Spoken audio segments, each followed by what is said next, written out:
నమస్తే, welcome to Aadya media. నేను మీ స్వర్ణ. ప్రస్తుతం మనతో పాటు ఉన్నారు సీనియర్ జర్నలిస్ట్ శ్రవణ్ కుమార్ గారు. నమస్తే అండి. నమస్తే అమ్మా. శ్రవణ్ గారు, వైజాగ్ శ్వేత ఇష్యూ ఉంది కదా, హాట్ టాపిక్ అవుతుంది. అసలు ఏం జరిగింది, ఎవరు హంతకులు, ఎవరికి అర్థం కాని ప్రశ్నలు చాలా కళ్ళ ముందు కనిపిస్తూ ఉన్నాయి. ఫస్ట్ ఆఫ్ ఆల్ ఈ కేసు ఫస్ట్ నుంచి ఏం చెప్తారు మీరు? ఏం జరిగి ఉండొచ్చు అంటారు? శ్వేత మరణము ఈ సంఘటన అంతా వైరల్ అంశంగా చూడకూడదు, హృదయ వికారమైనటువంటి బాధాకరమైన విషయం కాబట్టి అందరూ చర్చిస్తున్నారుగా చూడాల్సినటువంటి అంశం. శ్వేత ఒక గృహిణి. ఈ గృహిణి వైజాగ్ నివాసం ఉంటున్నటువంటి శ్వేత అండ్ మణికంఠ దంపతులు వీళ్ళిద్దరు. సో ఇక్కడ ఏం జరిగిందంటే, శ్వేతకు మణికంఠతో వివాహం జరిగి ఒక సంవత్సరానికి కొంచెం అటు ఇటుగా, అంటే నిండా 1 year అయింది అంతే. ఈ అమ్మాయి శ్వేత అనే గృహిణి ఇప్పుడు 5 నెలల గర్భవతి. ఆ సమయంలోనే ఆత్మహత్య చేసుకొని వైజాగ్ బీచ్లో శవమై తేలింది. ఇది ఇంతవరకు ఉన్నట్టు ప్రాథమిక సమాచారం. ఈ మరణం వెనుకటి కారణం ఏంటంటే భర్త అత్తింటి వారి యొక్క వేధింపులు. దీన్ని మామూలు భాషలో ఏమంటే గృహింస, అత్తింటి వారి వరకట్న వేధింపులుగా భావించాల్సి ఉంటుంది. సో ఈ వేధింపులు కుటుంబ వ్యవస్థలో ఉన్నటువంటి ఈ ఆచారాలు కానీ, ఒక ఈగో ఫీలింగ్స్ కానీ, మొదటి నుంచి మన సమాజంలో పేరుకుపోయినటువంటి వరకట్నము, అదనపు కట్నము, వేధింపులు. ఇంకొకటి ఏంటంటే, ఇంటికి వచ్చినటువంటి కూతురు, ఇంటికి వచ్చినటువంటి అమ్మాయి, ఒక ఇంటి నుంచి ఇంకో ఇంటికి వచ్చిన అమ్మాయి మనతో అణిగిమణిగి ఉండాలి, మనం చెప్పినట్టు వినాలి. వాళ్ళు అంటే అబ్బాయి వాళ్ళు అంటే పెళ్లి కుమారుడు వాళ్ళు అధికంగాను, పెళ్లి కూతురు వాళ్ళు వచ్చే వాళ్ళు తక్కువ స్థాయిలో ఉన్నటువంటి ఒక భావనతోటి, చెడు భావనలతోటి ఇక్కడి నుంచి ఆ భావనతో మొదలయ్యేటువంటి ఈగో ఫీలింగ్స్, ఈ ఆచార వ్యవహారం జరిగినటువంటి వ్యత్యాసాల వల్ల ఈ గృహహింస అనేది స్త్రీ ఇప్పుడు కాదు, గత 100-200 సంవత్సరాల నుంచి మన సమాజంలో పేరుకుపోయినటువంటి అంశం. దీని గురించి వీటి స్త్రీకి రక్షణ గురించే మనకు భారతీయ చట్టాలు తీసుకొచ్చింది గృహహింస నిరోధక చట్టం 2005. అప్పటికి కూడా ఎన్ని చట్టాల నుంచి ఉన్నప్పటికీ స్త్రీకి రక్షణ కలగట్లేదు. ఆమె హక్కులు, ముఖ్యంగా ఇక్కడ స్త్రీకి హక్కులు, రక్షణతో పాటు హక్కులు కూడా కావాలి, ఆమెకు భద్రత కావాలని ప్రత్యేకంగా ఉంటాయి. అంటే స్త్రీకి రక్షణ, హక్కులు, భద్రత ఇవన్నిటి దృష్టి పెట్టుకుని ఒక ప్రత్యేక చట్టాన్ని తయారు చేయించారు. దాని పేరు గృహహింస నిరోధక చట్టం 2005 సంవత్సరం. సో ఇది వచ్చినా కూడా ఈ రోజుకి కూడా ఇంతటువంటి రాకెట్ యుగం దాటి, శాటిలైట్ యుగం దాటి, డిజిటల్ యుగం దాటి ఇంత స్పీడ్గా వెళ్తున్న ఈ రోజుల్లో కూడా అదే సాంఘిక దురాచారం, వేధింపులు అని ఉండడం అనేది చాలా బాధాకరం.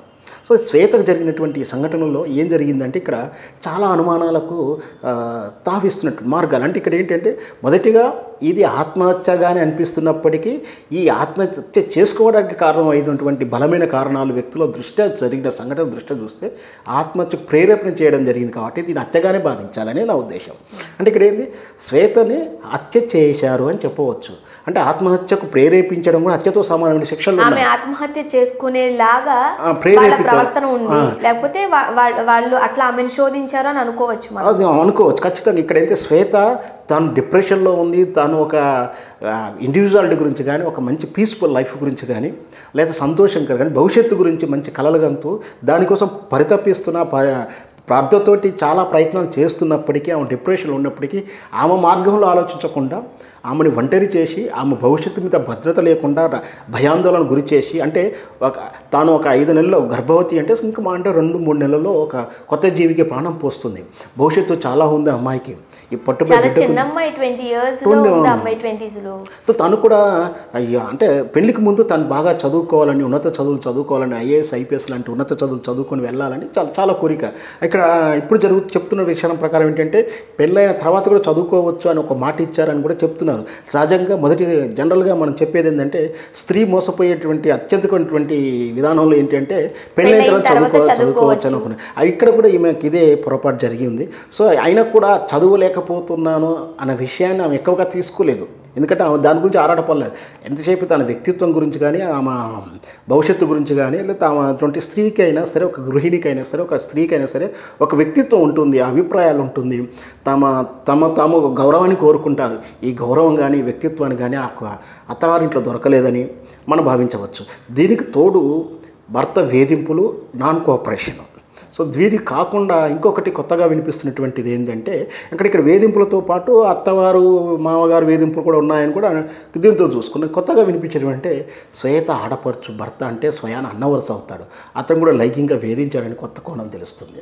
అంటే ఇక్కడ అన్న లాంటి వ్యక్తి కూడా ఈమెని చెడుగా ప్రవర్తించడం, అంటే చేయి స్పర్శించడాలు ఇట్లాంటి కార్యక్రమాలు చేశాడని ఈ విషయాన్ని భర్తకు ఫిర్యాదు చేస్తే భర్త దాన్ని తృణీకరించారని దానికి పెద్ద రాద్ధాంతం జరిగిందని. అంటే ఏంటి జరిగింది, శ్వేత మీ చెల్లెల యొక్క భర్త ఇలా తప్పుగా ప్రవర్తించని ఫిర్యాదు చేస్తే రభాసాభాస జరిగిపోయి గొడవ జరిగిపోయి ఆ ఇంటి అల్లుడు అవుతాడుగా ఈ ఆడబిడ్డ భర్త, అల్లుడు గొడవ చేసి ఇంటికి రానని గొడవ చేసి ఆయన అప్సెట్ అయ్యాడని, అలిగిపోయాడని, కోపం చేశాడని, నువ్వు లేనిది ఒక కొత్తది క్రియేట్ చేసావని, నీ దాంట్లో తప్పు ఉందని, ఇప్పుడు నువ్వు సారీ చెప్తే కానీ అల్లుడు నా ఇంటికి రావట్లేడు, ఖచ్చితంగా జరిగిందని తప్పు చెప్పు. అంటే ఇక్కడ ఆయన నిజంగా ప్రవర్తించాడని విచారణ జరగలేదు. అసలు ఆమె చెప్పిన మాటని ఎవరు వినినట్లుగా కూడా అదే అక్కడ ఇక్కడ ఏంటంటే ఆయన చెయ్యేశాడేమో, నువ్వు రాద్ధాంతం చేస్తావా, ఆయన తప్పుగా ప్రవర్తించాడు, నువ్వు రాద్ధాంతం చేస్తావా, లేదా నీ ఆలోచనలు తప్పున్నాయి, నీదే తప్పు కావచ్చు, ఇట్లాంటిది చెప్పేసి ఆమెకు కావాల్సింది ఏంది, అక్కడ కూడా రాజీ పడింది. ఇక్కడ అర్థం చేసుకోవాల్సింది ఏంటంటే అక్కడికి కూడా రాజీ పడింది. ఇక్కడ రాజీ పడటానికి ఒక రకంగా ఆ అమ్మాయి స్థానంలో ఉండి ఆలోచిస్తే ఇక ఇప్పుడు ఒకసారి ఫిర్యాదు చేసిన కాబట్టి అతను మళ్ళీ తరచు భవిష్యత్తులో మళ్ళీ ప్రవర్తించకపోవచ్చు, అదొక రక్షణ.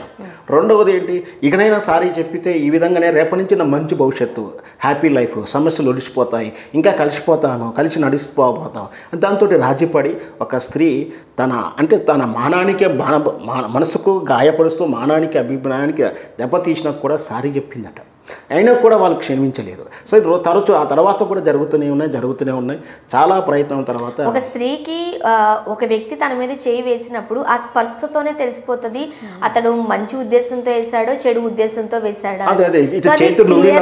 చెప్పినా కూడా క్లియర్గా నేను ఇలా ఫీల్ అవుతున్నాను అని చెప్పినా కూడా నీ ఆలోచనే తప్పు అనడంలో దాన్ని ఎట్లా అంటే ఇంకా ఎంత దుర్మార్గంగా ఆలోచిస్తున్నారని అనుకోవాలి కదా. ఇక్కడ ఇది క్రుయాలిటీ మెంటాలిటీ అర్థమవుతుంది. వీటి క్రుయాలిటీ అంటే కత్తితో పొడవాల్సిన అవసరం లేదు, ఏదో వేడి నీళ్ళు పోయాల్సిన అవసరం లేదు. ఈ మానసికమైనటువంటి వేధింపులు ఉన్నాయి, ఖచ్చితంగా ఇవి కూడా గృహహింస చట్టంలో క్లియర్గా చెప్పబడి ఉంది. ఏ స్పర్శ మిస్ప్రవర్తన అవుతుంది, పిల్లలకే చెప్తున్నారు గుడ్ టచ్ అంటే ఏంటి, బ్యాడ్ టచ్లో కూడా చట్టంలో ఉంది, స్పష్టంగా ఉంది. ఇక్కడ గృహహింస చట్టంలో అంత స్పష్టంగా అంటే భర్త నుంచే కాదు, అత్తవారి నుంచే కాదు, తోబుట్టం నుంచి, అన్న నుంచి, తండ్రి నుంచి, సమాజం నుంచి, ఏ విధి నుంచి కూడా స్త్రీకి ఎలాంటి హాని జరగకుండా రక్షణలు అవన్నీ ఉన్నాయి, ఆ చట్టాలన్నీ ఉన్నాయి. ఆ చట్టాల నుంచి మనం అవగాహన కల్పిస్తే చాలు. అయితే శ్వేత చివరి ప్రయత్నంగా భర్తని కన్విన్స్ చేయడానికి ఒక హాఫ్ అన్ అవర్ మాట్లాడినా కూడా తను ఏదో కన్క్లూడ్ చేయకుండా దాన్ని అంటే ఇగ్నోర్ చేస్తూ ఇక నుంచి మంచిగుందో అవన్నీ వదిలేసి మర్చిపో అంటే ఎలా మర్చిపోతుంది ఆమె, ఎలా వదిలేస్తుంది? ఒక రోజు అంటే వదిలేస్తుంది, రెండో రోజు మళ్ళీ అవే అంటే గత సంవత్సరం నుంచి అలాగే జరుగుతూనే ఉంది కదా. సో ఇవన్నీ దృష్ట్యా ఒక బలహీన క్షణంలో ఆమె ఒక తప్పు నిర్ణయం తీసుకుంది. ఇలాంటి నిర్ణయం తీసుకోకుండా ఉంటే బాగుండేది, కానీ ఆమె స్విచ్ ఆఫ్ చేయకుండా ఫోన్ ఆన్లో ఉన్నాయి, తరచూ ఫోన్ చేయడానికి ప్రయత్నిస్తున్నప్పటికీ కూడా ఫోన్ ఎత్తలేదని ఈ మణికంఠ భర్త వర్షం చెప్తుంది. సో ఏదైతేనేమి ఆ తర్వాత వీళ్ళెమ్మటే మిస్సింగ్ కంప్లైంట్ ఇవ్వడం, సుమారు 11 గంటల రాత్రి ప్రాంతంలో ఒక అన్నోన్ డెడ్ బాడీ దొరకడం, అది మనం ఐడెంటిఫై చేయడం ఈ అమ్మాయిది అనుకోవడం. శ్వేత ఆత్మహత్యకు ఎవరైతే వెనక అయితే ఉన్నారో వాళ్ళను చట్టం ఖచ్చితంగా శిక్షించాలని మనస్ఫూర్తిగా కోరుకుందామండి. Thank you so much.